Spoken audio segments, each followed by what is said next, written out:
আমার মতো যাদের সূচিবায়ু সমস্যা আছে কিংবা যে ধরনের মানুষ বলেন যে গৃহিণীরা আবার কি কাজ করে, তাদের কাজের কোনো সম্মান আছে, বা গৃহিণীদের ঘরের কাজকে আপনারা সম্মান করেন না, ইজ্জত করেন না, কিংবা কখনোই বলেন যে এগুলো কোনো কাজ হইলো, আজকের ভিডিওটি শুধুমাত্র তাদের জন্য।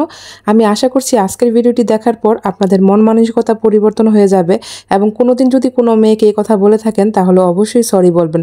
তো হ্যালো ভিউয়ার্স, আসসালামু আলাইকুম, this is Shila, welcome to another new blog. তো এই তো আমি কিন্তু ঘরটা ঝেড়ে ফেললাম। শুক্রবারের সকালের ভিডিও এটা। শুক্রবারের সকালে পান্তা ভাত খেয়েছিলাম, ইচ্ছে করে আগের দিন রাতে পান্তা ভাত করে রেখেছিলাম যাতে আজকে সকালে সারা ঘরটা আমি ডিপ ক্লিন করতে পারি। তারপরে নাস্তা শেষ করে পুরো ঘরটা ঝেড়ে নিলাম, ভিডিও শুরুতে দেখলেন। তারপরে হচ্ছে ফ্যানগুলোকে মুছে নিলাম। এটা তো আমি আপনাদের সাথে একটা ফ্যান মোছার ভিডিও শেয়ার করলাম, আমি কিন্তু 3টা ফ্যান মুছেছিলাম। তারপরে খাটের তলটা ঝাড়ু দিলাম। এবার বিছানার চাদরটা চেঞ্জ করছি। এটা হচ্ছে একটা পুরাতন চাদর, আমি সব সময় পুরাতন একটা চাদর নিচে বিছিয়ে রেখে তার উপরে নতুন চাদর বিছাই। তো চাদর খুঁজেই পাচ্ছিলাম না কোনটা বিছাবো আসলে। তারপর এটা নিয়ে নিলাম। এতে করে কিন্তু অনেক ভালো হয়, বাচ্চারা যদি পানি টানি ফেলে দেয় কিংবা নোংরা করে, এই চাদরটার উপরে নিচে একটা চাদর বিছানো থাকলে খুবই ভালো হয়। তো এই সবসময় এই কাজটা করি। তো আমার চাদর বিছানো কমপ্লিট। তো আমি এই প্রথমবারের মতো অনেক বড় একটা ভিডিও শেয়ার করতে যাচ্ছি আপনাদের সাথে। আশা করছি সারা ভিডিওটা জুড়ে আপনারা আমার সাথেই থাকবেন। তো এই তো ঘরটা ঝাড়ু দিয়ে নিচ্ছি, যেহেতু ঘর ঝাড়ু দেওয়ার আগে ফ্যানটা অন করতে পারছি না। তারপর আমি কিন্তু এই যে আমার বালিশের কভারের নিচেও পুরাতন কভার থাকলে সেটা রেখে দিয়ে তারপরে উপরে নতুন কভার লাগিয়ে দিই, মানে একটা করে এক্সট্রা আমি লাগিয়ে রাখি। এটা সবসময়ই আমি করি, আমার কাছে মনে হয় এতে করে অনেক ভালো হয়। তো এই কাজটাও কমপ্লিট করে ফেললাম। এখন আমি যে খাটের তলটা ঝাড়ু দিয়েছি সেটা কিন্তু আমি মুছে নিচ্ছি, এরকম একটা স্টিক দিয়ে তারপর পুরো খাটের তলটাই মুছে নিচ্ছি। তো যারা এরকম সূচিবায়ের প্রবলেম, আমার কিন্তু এই প্রবলেমটা আছে আসলে। আমার কাছে মনে হয় কি এইটা পরিষ্কার করি নাই, ওইটা পরিষ্কার করি নাই, এইদিকে একটু নোংরা হয়ে আছে, এরকম করলে রাতে আসলে আমার ঘুম আসে না। তো অনেকদিন ধরে বলতেছি আপনাদের ভাইকে যে আমাকে একটু ডাইনিং টেবিলের কাজটা পরিষ্কার করে দাও। এটা তো আসলে আমি একা একা করতে পারবো না। তো দুজনে মিলে এই 10 মিলি কাজটা উপরে উঠাইতে হয়, তারপরে ভিতরটা ক্লিন করে তারপরে আবার এটা লাগাইতে হয়। তো দুজনে মিলে এই কাজটা করতে হবে, এই জন্য শুক্রবারের অপেক্ষায় ছিলাম যে শুক্রবার হলে দুজনে মিলে এই কাজটা করব। এটা তো আসলে একা আমার পক্ষে করা সম্ভব। তো আজকে আমি আপনাদের সাথে যে ভিডিওটা শেয়ার করছি, অনেকেই হয়তো ভাবছেন যে এগুলো হয়তো মাসে একবার বা বছরে একবার করি, আসলে কিন্তু সত্য না। আমি কিন্তু প্রায় সপ্তাহ বা প্রতি 2-3 দিন পর পরই আমার ঘরের অনেক কিছু ক্লিন করি, কারণ আমার কাছে ভালো লাগে না আসলে কোনো কিছু নোংরা দেখলেই আমার কাছে ভালো লাগে না। তো আমার মতো এরকম অনেকেই আছে যারা এরকম করেন, তাদের কিন্তু অনেক বেশি কষ্ট হয়। আমার কিন্তু অনেক বেশি কষ্ট হয়, কিন্তু কিছু করার নেই, কারণ আমার তাহলে ঘুম আসে না, খেতে ইচ্ছা করে না। ডাইনিং টেবিল নোংরা দেখলে সেই টেবিলে বসে আমার খেতেই ইচ্ছা করে না। আর এই ডাইনিং টেবিলের কাজটাই একটু অনেকদিন পর পর ক্লিন করি, কারণ এটা অনেকটা ঝামেলার কাজ। তারপর এদিকে ফ্রিজটা ক্লিন করে নিয়েছিলাম। আমি ফার্নিচারের কথা বলেছি, যেগুলো আমি 2-3 দিন বা আগে তো প্রতিদিন ক্লিন করতাম। তো এখন চলে আসলাম বাথরুমে। আমি এখন এই যে গরম পানি আর একটু ঠান্ডা পানি মিক্সড করে চাদরটা ভিজিয়ে নিব। তবে সত্যি একটা কথা বলি, আজকের এই চাদরটা কিন্তু আমি ধুইনি, এটা আপনাদের ভাই আমাকে ধুয়ে দিয়েছে, কারণ আমি এত কাজ করছি সে দেখার পরে আমি তাকে বলেছিলাম যে এটা আমাকে একটু ধুয়ে দাও।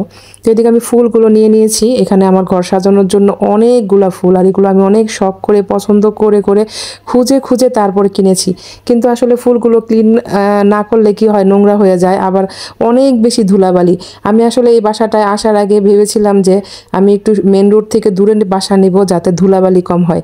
আগে একেবারে মেন রোডের সাথে বাসা ছিল, কিন্তু এখানে আসার পরে সে একই অবস্থা, প্রচুর ধুলা। আসলে বাংলাদেশে এত বেশি ধুলাবালি কি বলবো, ফুলের অবস্থা ভয়ঙ্কর খারাপ হয়ে গেছে। তো এগুলোকে একটু ক্লিন করে নিচ্ছিলাম আর কি। তারপরে চলে আসলাম হচ্ছে এই পাপোশগুলা ক্লিন করতে। অনেক বেশি নোংরা হয়ে গেছে, নোংরা হয়েছে বলছে তেমনটাও না, কিন্তু আমার কাছে মনে হচ্ছে অনেক বেশি নোংরা হয়ে গেছে, কারণ এই যে ঘষা দিচ্ছি দেখেন তেমন কিন্তু কোনো ময়লাই বের হচ্ছে না। কিন্তু আমার তো এটা একটা প্রবলেম, কি করব বলেন। তারপরে এই যে ফ্যান, এটা হচ্ছে রান্নাঘরের ফ্যানটা পরিষ্কার করে নিচ্ছি, যেটা আমি সপ্তাহে সপ্তাহে বা 15 দিন বেশি দূর তারপরে আমি ক্লিন করে ফেলি, কারণ বেশি দিন নোংরা হলে কি এটা পরিষ্কার হতে চায় না। তো এবার বেসিন চলে আসলাম পরিষ্কার করতে। আমি এই বেসিনটা, তারপর রান্নাঘরের বেসিন, তারপর রান্নাঘর, পুরো রান্নাঘরটাই ডিপ ক্লিন করে নিয়েছি। তো এই কাজগুলো করতে কি আমার অনেক বেশি কষ্ট হয় নাই? হ্যাঁ, কষ্ট হয়েছে, কিন্তু কষ্ট হওয়ার পরেও কিন্তু আমাদের এই কাজগুলো করতে হয়। আর এই কাজগুলোকে যারা সম্মান করেন না, ভাবেন যে গৃহিণীরা ঘরের মধ্যে কী বা কাজ করে, তাদের কাজের কোনো মূল্য আছে, সেটার জন্য আসলে খুবই দুঃখজনক। যদি এই ধরনের কথা কখনো কাউকে বলে থাকেন, তাহলে একবার আমার এই ভিডিওটা দেখার পরে আশা করছি আপনার মন মানসিকতা পরিবর্তন হবে। তো এই যে আমি চুলাগুলোকেও রুমটাকেও ক্লিন করে নিচ্ছি। তো আজকের ভিডিওটা আপনাদের কেমন লাগলো, আমার কাজ কেমন লাগতেছে অবশ্যই জানাবেন। যদি কোথাও ভুল হয় আমাকে ধরিয়ে দিবেন।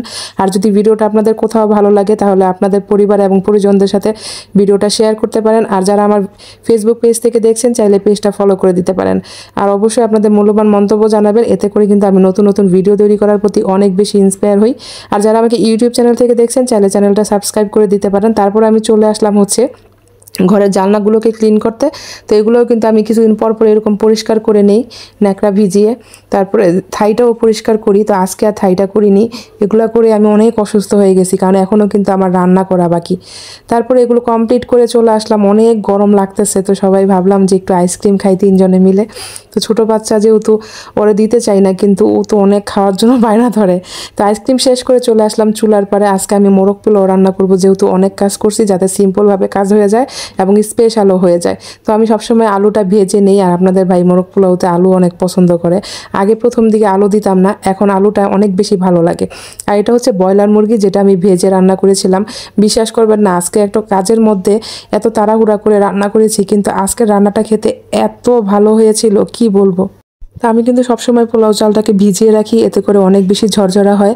চালটা ভিজিয়ে নিয়েছিলাম। আর এই যে মুরগি টুরগি আলু এগুলো যে আমি ক্লিন করছি, সেই ভিডিওটা আপনাদের সাথে শেয়ারই করলাম না, কাটাকুটি করলাম সব কিছু। এখন সব ধরনের মশলা দিয়ে এই যে আমি রোস্টের মতো করে রান্না করে নিচ্ছি। তো এই ক্যামেরার বাইরেও কিন্তু আমি অনেক কাজ করেছি, যেগুলো আমি ভিডিওতে আনিইনি, কারণ এত বড় ভিডিও আসলে শেয়ার করা আমার পক্ষে সম্ভব না। তাই অনেক কাজই আমি করে ফেলেছি যেগুলো অফ ক্যামেরায়। তো এদিকে আমি এই যে চালটাকে ভেজে নিচ্ছি, অনেকক্ষণ ধরে চালটাকে ভেজে নিয়েছি কুকারে, কারণ চালটা বেশিক্ষণ করে ভাজলে হয় কি অনেক বেশি ঝরঝরা হয়। তো এবার আমি গরম পানি দিয়ে দিলাম। আর এই যে আমি যে চিকেনটা রান্না করেছি সেটা এখন দিয়ে তারপরে আমি সিটি দিয়ে নিব। একটা সিটি দিলেই কিন্তু একেবারে পারফেক্ট ঝরঝরা হয়ে যাবে। তো এই যে দিয়ে দিলাম। তো রান্নাটা কিন্তু অনেক সুন্দর হয়েছে। আমি সুন্দর একটা ফ্লেভারের জন্য এখন এখানে দিয়ে দিব কেওড়া জল। তো এটা কিন্তু দোকানে ইউজ করে, তো আমি খুবই অল্প পরিমাণে দিলাম। তারপরে চলে আসলাম বাথরুম ক্লিন করতে। তো রান্নাঘরে কাজ শেষ করে বাথরুম ক্লিন করতে চলে আসলাম। তারপরে এই তো আমার ফুলগুলা শুকাই গেছে। এটা হচ্ছে বিকেলের ক্লিপ, খাওয়া দাওয়া শেষ করে ফেলেছি।